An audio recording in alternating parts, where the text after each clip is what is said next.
Did we really get Pipe Bomb Part 2 in Houston, Texas this week? Get into it. This week, we got Monday Night Raw from my hometown of Houston, Texas.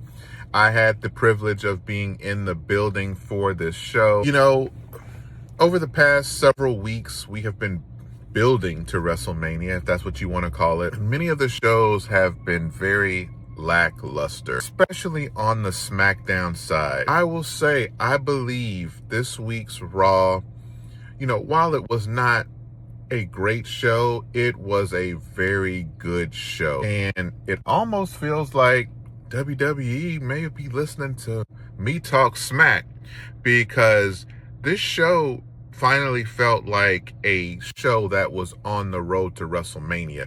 It felt like a show that gets you excited about some of the feuds going into WrestleMania. There was everything on this show. Again, while it was not a perfect show, everything on this show served a purpose, and you felt like it was moving something forward. And it wasn't. And here's the other thing. When you have these weekly episodic shows that are 2.5, 3 hours, the pacing of those shows matters. This Monday Night Raw moved with a good purpose and pace. It felt like there was a sense of urgency to move some things forward and to keep the viewers locked in. The show could not have kicked off better with CM Punk coming down to the ring. You know, when CM Punk comes out and he doesn't do the "it's clobbering time" and all of that, and he just goes in the ring, tosses the belt, and literally sits Indian style, you know that man has something to say, and somebody's going to get it. And that's exactly what happened. Now, before the show started, there was a graphic that had CM Punk on the screen that obviously wouldn't make it to the air. And the Houston crowd was booing. So I was like, whoa, I'm like, CM Punk is going to get booed today in Houston, Texas. CM Punk can definitely handle boos, he knows how to control a crowd. And there was no better example of that than what he gave us on Monday night. On Monday night came out, he gave us this pipe bomb-esque promo. While no, it's not as iconic as the one from 2011. You got to remember, the one from 2011 made him who he is today. Before the pipe bomb, CM Punk was main event wrestler A. He was a top guy, but he was not a draw. That pipe bomb made him a draw, made him a superstar, made him a mega star. He's already there. So this promo, won't elevate him in that sense. But this promo does elevate the feud with Roman Reigns. It obviously elevated the programming going into WrestleMania. It made Monday Night Raw feel like a better show than probably it would have without that iconic moment happening. And the other thing is, he addressed a lot of things that are, he became the voice of the people in that promo. Now, there is a great debate if he went off script, whether he went off script or not is, I don't think CM Punk gives a shit about a script all that much, right?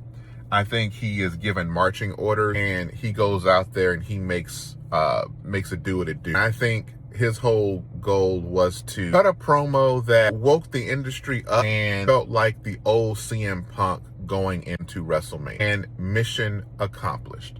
Because I can tell you, being a CM Punk guy, I'm obviously a huge fan of Roman and the Anoa'i family, the Usos and the Fatus, like all that, CM Punk is also a major player. He to me is the closest thing that we've gotten to an Attitude Era, like Stone Cold Steve Austin type, especially during that safe PG era. Oh, he cuts a promo, and first of all, he starts off the promo by saying Houston is a wrestling town. And shout out to Apollo Houston. That is the slogan we use at Apollo Houston, that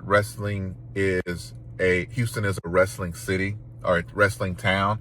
And so it almost felt like Punk vibes with that, or hard to, it's like, it was one of those moments where it was like, whoa, like CM Punk gets it. And it was great. He talks about Paul Bosch and the Houston wrestling, from, the 80s and whatnot, because Houston was a huge wrestling city, huge wrestling town, with the Houston wrestling, with Paul Bosch's promotion. There was, Sam Houston Coliseum, had Ric Flair and the Von Erichs and all that. That stuff was rooted here in Houston. Right now we have the reality of wrestling, Booker T's developmental brand here in Houston, developing some of the best and the brightest talents, from Javon Evans to Trick Williams, Roxanne Perez, now Zilla Fatu, have all gone through Houston in some fashion. Not to mention, we had 2 WrestleManias here. We had WrestleMania 17, we had WrestleMania 25. WrestleMania 17 is highly regarded as the greatest WrestleMania of all time. It was the finale of the Attitude Era. It was great. WrestleMania 25, not as iconic as WrestleMania 17, to say the least, but there is one match on that show that everybody still talks about to this day: Shawn Michaels versus The Undertaker. 40 minutes of wrestling perfection. CM Punk alludes to there being some ghosts that still haunt him to this day for some things that did not happen. He was alluding to the Night of Champions, the Vengeance Night of Champions that we had in Houston back in the early 2000s. It was the weekend where Chris Benoit unalived himself and his family.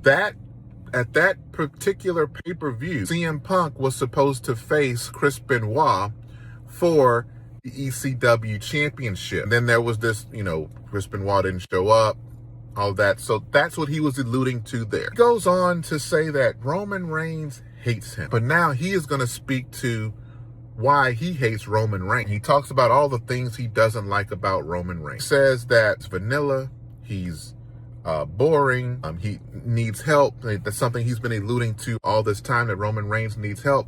He said that, hey, a couple weeks ago, Roman got the best of me, but he had his cousins. He said, last week, I came down, didn't have any cousins with me, and I put his ass through a table. Roman, he goes on this, a few weeks ago, Roman was on Jimmy Fallon, and Jimmy Fallon said, hey, I'm a bigger star than you. That's why I'm on Jimmy Fallon. And this is Punk's rebuttal to that. He says, you're on Jimmy Fallon because you're safe, because you're boring, because they can control you. They can't control me. You're safe. Those are all fair criticisms about Roman Reigns, to be quite honest with you. And he goes on to say that, he says, that's why they brought your beltless ass out to Jimmy Fallon. Really just establishing the fact that, hey, I am, this authentic person. I'm authentic to who I am. And you are this plastic manufactured company man that is safe. And this is why you get those opportunities. Again, very fair. He then said, this is typically where my promo would end. He said, but I got some things to say. Actually, let's back up a second. He also alluded to Vince McMahon. He says, he talked about how, you were this manufactured guy who's, who cares how many WrestleMania main events you've had. He said first 8 of them were terrible, essentially. And to, CM Punk's hating a little bit there, but a lot of those first 8 were questionable, right? A lot of people say a lot of different things about him and Undertaker headlining 33. But what you have to realize is that match was was kind of supposed to be Undertaker's final match. That was, he left his hat and his trench coat in the ring. It was he wanted Roman to be the one to take him out, but the match ended up being so bad, Undertaker did not want his legacy to be that. So, and then there are other matches, he's had the matches with Brock Lesnar, and, so again, I got where Punk was going there. It definitely was a mediocre first 8, but then, you can't knock what the work he did after 2020. You can't deny that work. But he goes on to say that, you were out here eating dog food for a weird old man, and that was the Vince reference. Then he goes on to say Pat McAfee. And if you didn't catch the MAGA part, that was definitely intentional. He clapped back again, the voice of the people. I 100% think this was kayfabe. This was again to be the voice of the people in this moment, so that because there's been so much backlash that has come from Pat McAfee's promo from Friday. The perfect person to shoot on that is CM Punk. He goes on to talk about or alludes to Ari Emanuel, who has been said to have gotten Pat McAfee into this situation because he is now Pat McAfee's manager and trying to, or agent, and trying to get him to become this big Hollywood superstar in the vein of a Sly Stallone. No, again, I like Pat McAfee. I like what he brings. He has personality. Don't know that I see Sly Stallone in him as a actor, but hey, you know what? He typically kills things that he does. So who's to say he can't step up and be a star to some degree? Goes on to he alludes to Dwayne Johnson. He says Roman comes out with his chest all puffed out and like he's The Rock, and he says at least The Rock is a big Hollywood star, and he said was a big Hollywood star. And he says, you got your cousin on the board of directors, and, just basically all these advantages and things that Roman has, that he doesn't necessarily have. This promo was good. He summed it up by saying, to lower that for TKO to lower ticket prices. I didn't take it as him saying lower ticket prices from now on. I took it as lower ticket prices for WrestleMania so that we can pack out WrestleMania so that the world can see me stomp out their tribal chief. That's what I got from it. Great promo. Again, it casted a very broad net, as again, you had the Benoit references, you had the Vince McMahon reference, Ari Emanuel, Dwayne Johnson, so many things, TKO, ticket prices. It cast such a wide net. Pat McAfee casted a very broad net as to where that pipe bomb was really centered around John Cena and his dislike for John Cena. And of course, he, every chance he gets, he takes a shot at Dwayne. Great promo. Couldn't have kicked off this Raw any better. The second biggest thing on this show is Oba Femi, Brock Lesnar's contract sign. This show did an amazing job of presenting Oba Femi as a mega star. I mentioned it on my last show, Wrestling Brother Talk Smack. I mentioned that if you watched last week's SmackDown and you hadn't watched wrestling in a while, you would have thought that the two biggest stars or baby faces on the show were Cody Rhodes and Trick Williams. You would have thought Sami Zayn and Cody Rhodes were the top two heels. Well, on this show, this Monday Night Raw, same thing. If you had not watched wrestling in a while and you're 2 weeks out from WrestleMania, hey, let me catch up, let me see what's going on, you would have thought Oba Femi is the biggest star on Monday Night Raw. CM Punk. CM Punk's already established. You would have thought Oba Femi was the biggest star on the show. This feud has thrust him into a new stratosphere. Every time Oba Femi's name was mentioned, the crowd is going, Oba, Oba, ooh, ooh. Like, they have done a masterful job with him. Not only has this feud elevated Oba Femi, this feud has put a fresh coat of paint on Brock Lesnar. Yes, this feud has put a fresh coat of paint on Brock Lesnar, because Brock Lesnar, when he returned at SummerSlam, and of course you're gonna get the pop from the audience because it's an unexpected return. It's no one cared. No one cared about Brock Lesnar coming back, especially to feud with John Cena. Then they have the match at WrestlePalooza, which was a rehash of the match they had at SummerSlam some 10 years ago. Brock just really hasn't had, there hasn't been that. But this has added a layer of intrigue. Brock feels special again. You don't mind him on the TV. But with making Oba feel this way, you have to do the right thing now. Oba Femi has to win at WrestleMania. You cannot make him feel this special, this important, get the fans this invested, him not beat Brock Lesnar. Now, I love the fact that they saved the contract signing for the ending of the show. It was the main event segment of the show. They brought out Triple H. Triple H loves to make appearances when he thinks something is cooking, and he knows this feud is cooking. So he has to trot himself out there to be like, yep, I did this, right? Because, forget about the other 80% of the card or the show that is absolute dog crap, but I'm doing this. This is where I'm going to insert myself. And love the energy that the crowd in Houston had. I feel like we dropped the ball on Paul Levesque. He should still be getting booed. We got to give him energy. But it's like, oh, we heard the game's theme song. He should have gotten some boo. But didn't happen. Well, the contract signing never happened. These guys never sat down. As soon as Oba, makes his way to the ringside, kind of walks around, Brock goes after him. Of course, pull-out brawl ensues. The crowd's chanting, let them fight. They break past some of the putties and get to each other again. They throw the desk chairs. They broke a table. Brock at some point throws steps at him. It was crazy. It was crazy. I think, pull apart brawl are obviously overdone right now in this era of WWE programming.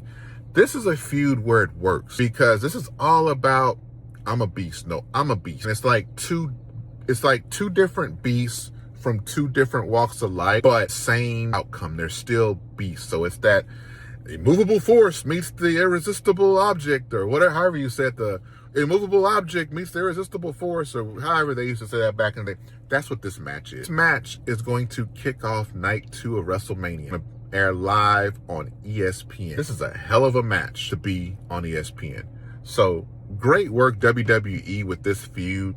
I just hope they do justice and let Oba win. So we had Rhea Ripley and Iyo Sky in action against B-Fab and Michin. Jade Cargill came out with B-Fab and Michin, and this match, again, much like the Rhea and Michin match from SmackDown, this match is just filler to further advance the tension and the heat between Rhea and Jade. Iyo Sky gets a roll-up victory. As soon as that happens, Jade comes in the ring, and B-Fab and Michin grab Rhea, have her in the corner where she can't move. And she's calling the shot. She grabs a kendo stick, Iyo Sky with it, while Rhea is tied up with Michin and B-Fab, and she just beats down Iyo Sky right in front of Rhea Ripley. I thought this was great. That was the best thing in this rivalry so far, because that felt real. That was really well done. And then she ends up hitting Iyo Sky with the Jaded, and right in front of Rhea, kind of like, if I do this to you, I'm retaining this title, and just looking dead at her. And Rhea's this was good. This did not feel forced. This did not feel, oh, my body this, and my body's built to fight, and my body's this, and my body's bigger than yours, and my forearm are better than yours, and I'm stronger than you, and I can fight. No, this was the school bully showing you what they're going to do to you in a couple weeks. They just took out your best friend. You're next. Oh, great. I thought that was the third best thing on this show. We have it official that at WrestleMania, we are going to have a 6-man tag team match, putting the Usos and LA Knight against the Vision and I Show Speed. This was the second thing that happened on the show. This felt fine. It was, you go from the CM Punk thing to I Show Speed walking in the back and looking for Danhausen, and Danhausen's back there, and he's telling Danhausen, hey man, like, you got to remove this curse. Like, LA Knight came in my house, and Danhausen's like, oh, just, I can reverse the curse. You just have to mentioned me, and Adam Pearce walks up and tells him, look, man, the best thing for you to do is to leave. And then the Visions show up, and they're like, man, like, everybody's after you, LA Knight's after you, you cost the Usos the title, you're safe with us. So he comes out with a Vision as Austin Theory has a match with LA Knight slated next. It was almost as though IShow Speed was not aware that the opponent for Theory was LA Knight, because then he's like, he sees a ghost when LA Knight's music hits, even though this was common knowledge. But whatever. The match was decent. You know, they worked a solid match, I think. Again, it had a purpose. It was to set up the match for WrestleMania.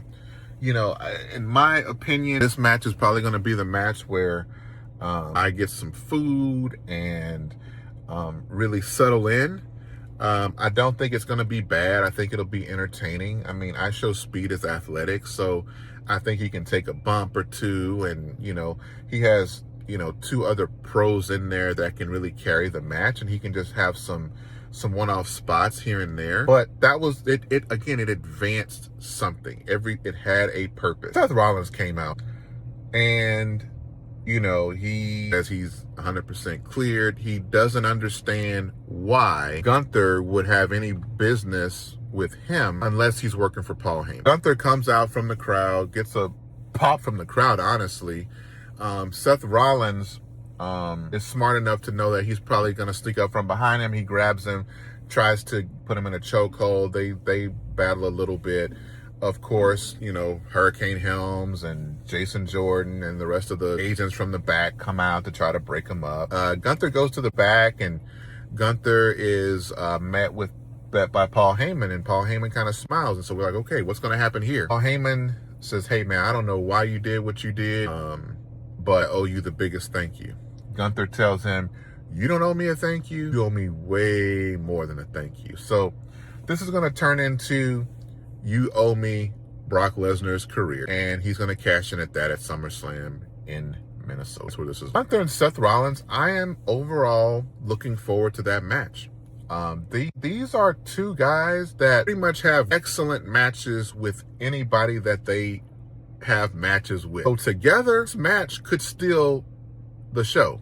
But this is a hell of a matchup, and I'm looking forward to it. We had a 6-man tag team match. This match was fun. I'm not gonna lie to you. This match was fun. It was Los Americanos versus Penta, Javon Evans, and Dragon Lee. This match cooked. This match absolutely cooked from beginning to end.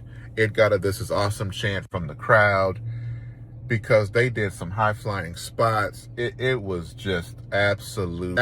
It was an absolute preview of what you're going to see at Mania in this ladder match. After Penta's team picks up the win, after Javon Evans gets the pinfall, we see Rey Mysterio's music hit. And we're like, whoa, we thought he was going to be out. Well, Rey Mysterio says, hey, this ladder match is missing something. Adam Pearce agreed, I'm going to be in the ladder match at WrestleMania. So they added him as the 6th man to this ladder match at WrestleMania. Cool. You know, I'll be honest with you, I don't know what happened, but I'm glad we're not getting Gunther and Rey Mysterio, and I'm glad that Rey Mysterio still gets a spot on this show. Speaking of Mysterio, there was slated to be a match between JD McDonough and Finn Bálor. JD McDonough comes out first, and then Finn Bálor comes out. As Finn Bálor makes his way to the ring, Dominik Mysterio attacks him from behind. They battle a little bit. Finn kind of gets the best of both him and JD for a little bit, until Dominik Mysterio hits him with the Intercontinental Champion. No, not the Intercontinental. I guess it was the AAA Championship, whatever championship Dominik Mysterio has in for AAA. Hits him with it, and then they beat him down. Later, we see Finn Bálor in a vignette clearly recorded earlier, and he's basically saying, hey, you know, you've known me for a while, but you've only known one side of me. At WrestleMania, you're going to meet another side of me.